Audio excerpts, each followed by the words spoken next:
I am Tony Zhang Dexiang. My student number is S04410009. I'm a junior in the English major. The title of the speech is Science in Service to the Public Good.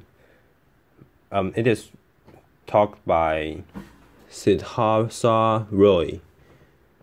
Fresh out of college, I went to work for a consulting firm.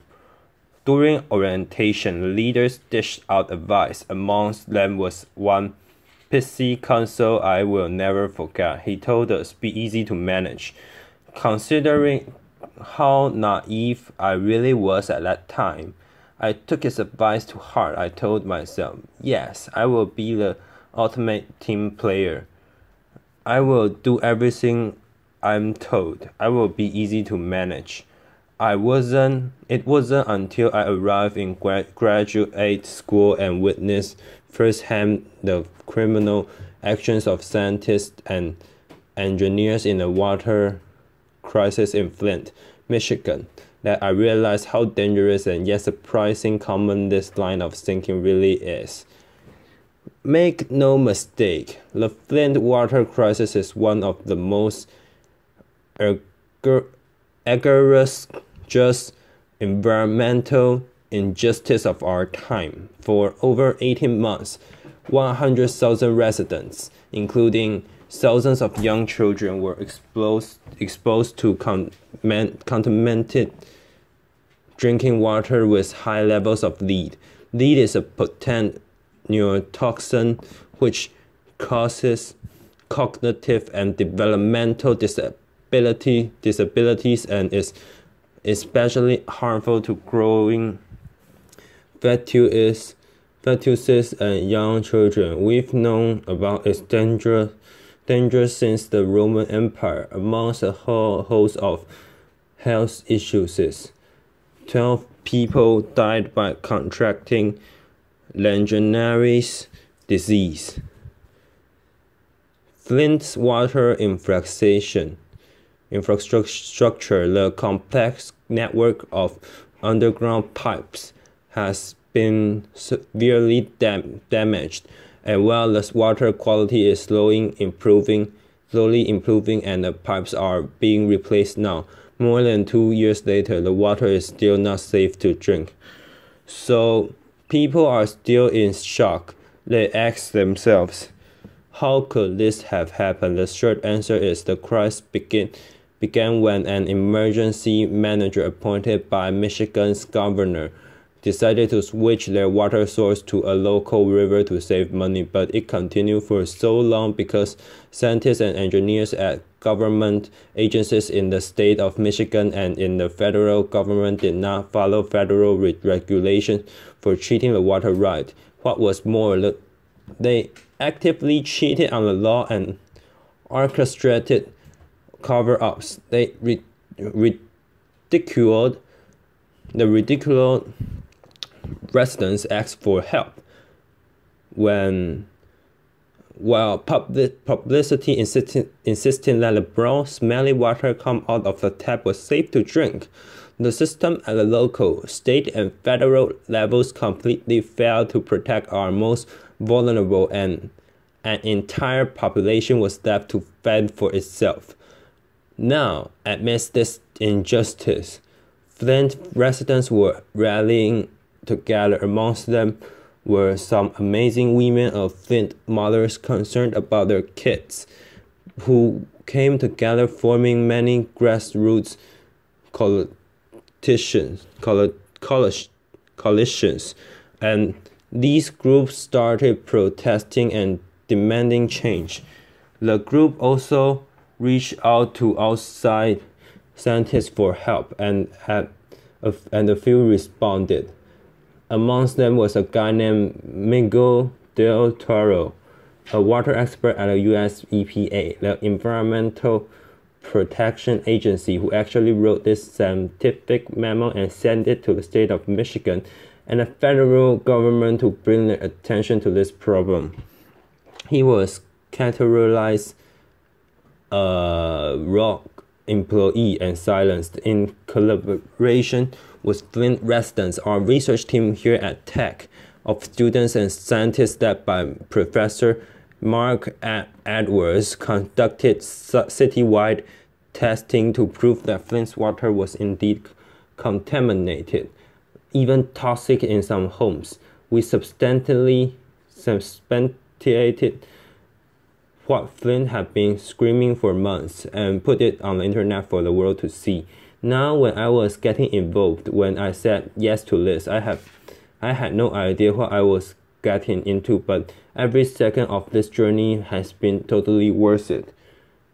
This was science in service to the public. This is what I came to graduate school for, and this is how I would rather spend my life. And so this coalition, this unlikely coalition of citizens, pastors, journalists, and scientists came together to uncover the truth using science, advocacy, and activism.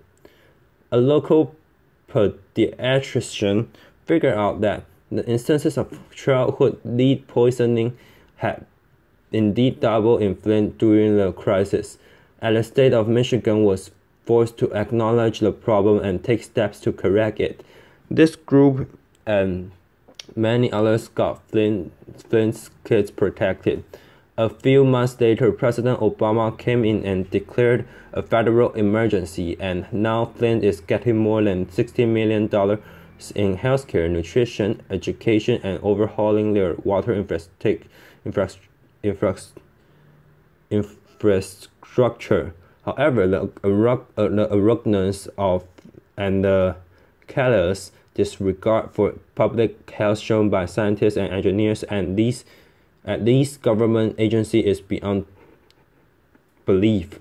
These unhealthy cultures that are festering in these groups, where the focus is on meeting regulations and checking boxes as opposed to protecting public health, is just appalling.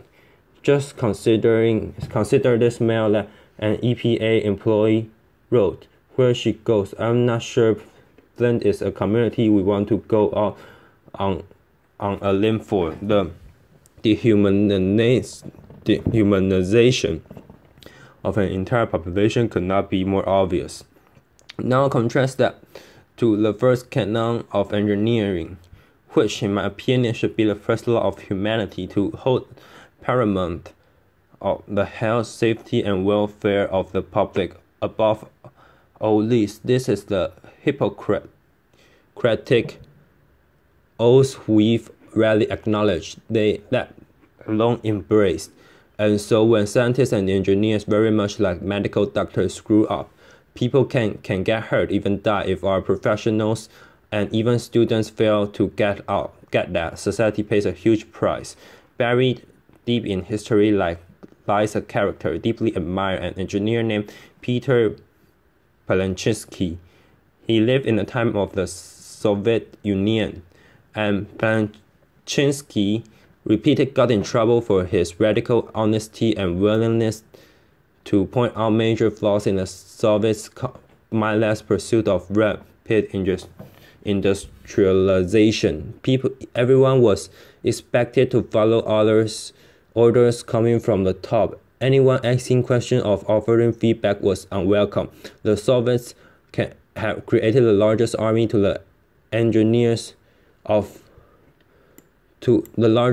Soviets had created the largest army of The Soviets has created the largest army of engineers the world had ever seen, and yet most of them were cogs in a gigantic machine heading for doom.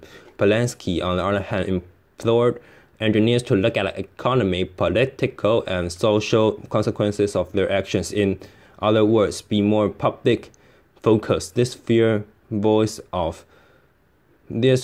voice of reason was seen as a threat to the political exploitation establishment, and Joseph Stalin had him executed in 1929. Polanski's views on technocrats is very different from one that is still very popular, still very common, that of a dispassionate research working in his ivory tower lab, or a nearly engineering working in his cubicle.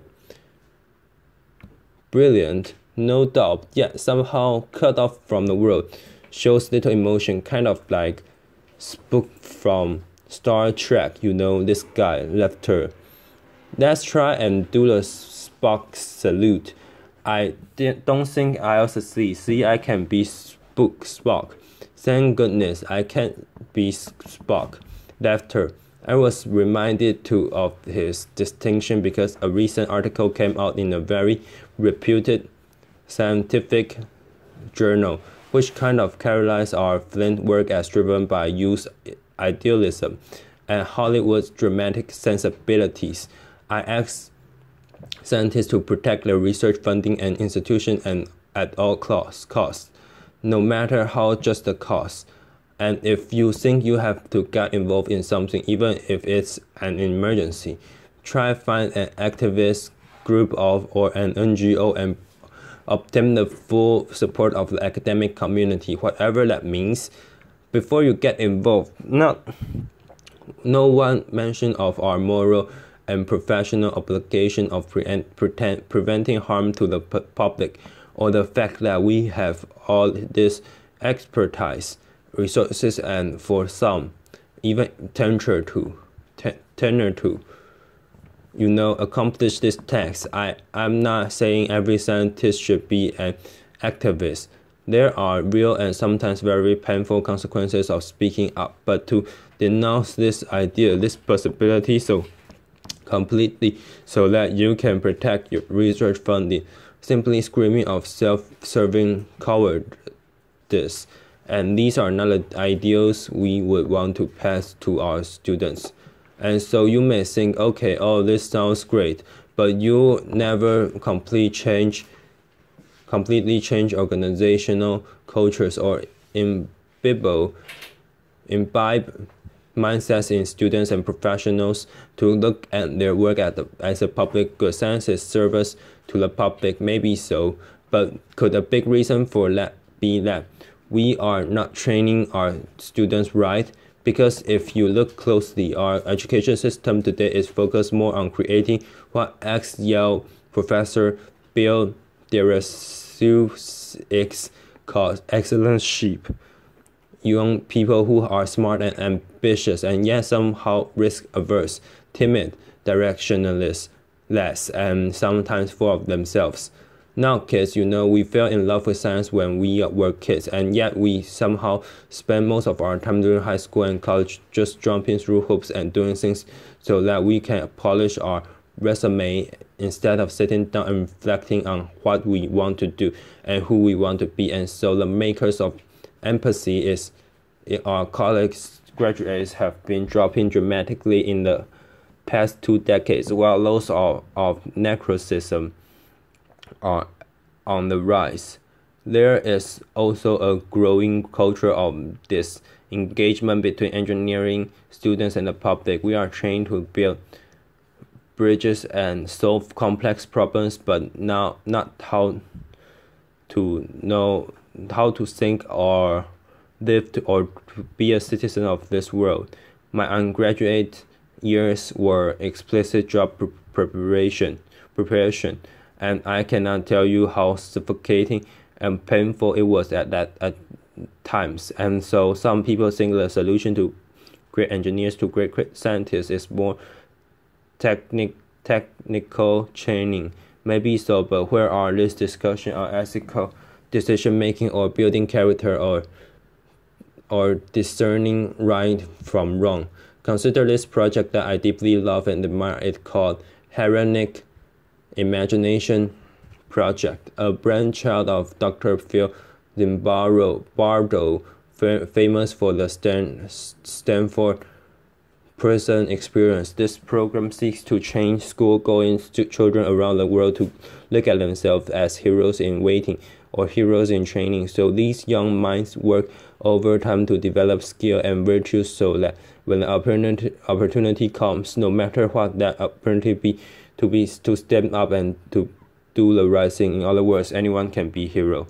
Think about that idea for a second. Why don't we teach science and engineering like that, where heroism and public service are seen as key values, because indeed it's often heroism that is not only the antidote to public indifference, but also to systemic evil like we saw in Flint. And so dream with me that a 21st century scientist / engineer could look like individuals who are driven to the master the scientist so that they can serve society, and are also aware to the tremendous power their knowledge and decisions have, those who are developing their moral courage at all times, and who realize that conflict and controversy are not necessarily bad things in our ultimate loyalty to the public and the planet. These are the people who will stand up like we did in Flint, not to be saviors or heroes in the media, but altruistic and fundamentally good actors that you can and I can trust. Imagining fostering such a public focused mindset in classes, on service trips, and during activities during college or even high school, so that these young minds will hold on to those ideals when they actually enter the real world, whether they can be that be consulting academia, police, policy making, or even becoming the president of the country. Some of mankind's greatest challenges lie ahead of us. Contaminated drinking water is just one example. We could definitely use more.